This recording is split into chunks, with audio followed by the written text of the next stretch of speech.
நான் கோரேசுக்கு முன்னாடி இருக்கிற எல்லா கோணலான வழிகளை செவ்வையாக்குவேன் ஆண்டவர் சொல்றாரு.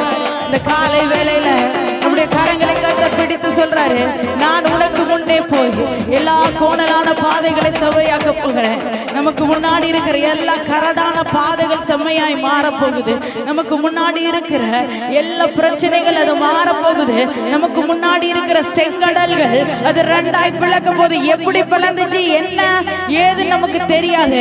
கர்த்தர் அதை மாற்ற வல்லமையுள்ளவராய் இருக்கிறார். சொப்பனம் காண்கிறவர்களை போல நம்ம இருக்க போகிறோம். சொப்பனம் காண்கிறவர்களை போல நம்ம இருக்க போகிறோம். தெற்கத்தி வெள்ளங்களை திருப்புவது போல கர்த்தர் நம்முடைய பிரச்சனைகளை திருப்ப போகிறார். கர்த்தர் நம்முடைய போராட்டங்களை அவர் மாற்ற போகிறார். ஓ, சிறையிருப்பில் இருக்கிற அனுபவங்கள் மாற போகிறது.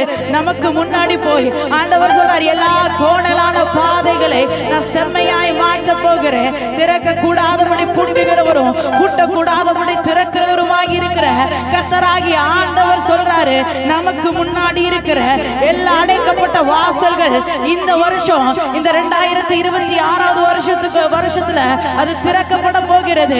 எல்லாரும் அதை பெற்றுக்கொள்ள போகிறோம். எல்லாரும் அதை சுதந்திரிக்க போகிறோம். எகிப்தின் அடிமைத்தனத்தில் இருந்து இஸ்ரவேல் மக்கள் வெளியில வந்து கானான் தேசத்தை அவங்க சுதந்திரிச்சது போல இன்னைக்கு கர்த்தர் நம்மள ஆசீர்வாதங்களை சுதந்திரிக்கும்படி செய்ய போகிறார். எத்தனை பேர் நம்புறீங்க?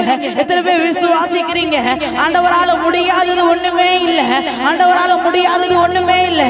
கேட்கிற எவனும் பெற்றுக் கொள்ளுகிறான் ஆண்டவர் வேதத்துல சொல்றாரு. இன்னைக்கு யாரெல்லாம் கேட்கிறீங்களோ, யாரெல்லாம் வாஞ்சிக்கிறீங்களோ, கர்த்தர் அவங்க ஒவ்வொருவருக்கும் கர்த்தர் தருகிறதற்கு ஒரு விருப்பமுள்ள தேவனாய் இருக்கிறார். ஒரு ஆவலோடு ஒரு விருப்பத்தோடு உற்சாகமாய் கொடுக்கிறவர்களிடத்துல கர்த்தர் பிரியமாய் இருக்கிறார். உற்சாகமா உங்களுடைய ஆராதனை நீங்க செலுத்தினீங்க அப்படின்னு சொன்னா கர்த்தர் அதை பிரியத்தோடு ஏற்றுக்கொள்ளுகிற தேவனாய் இருக்கிறார். ஹல்லேலூயா, ஹல்லேலூயா.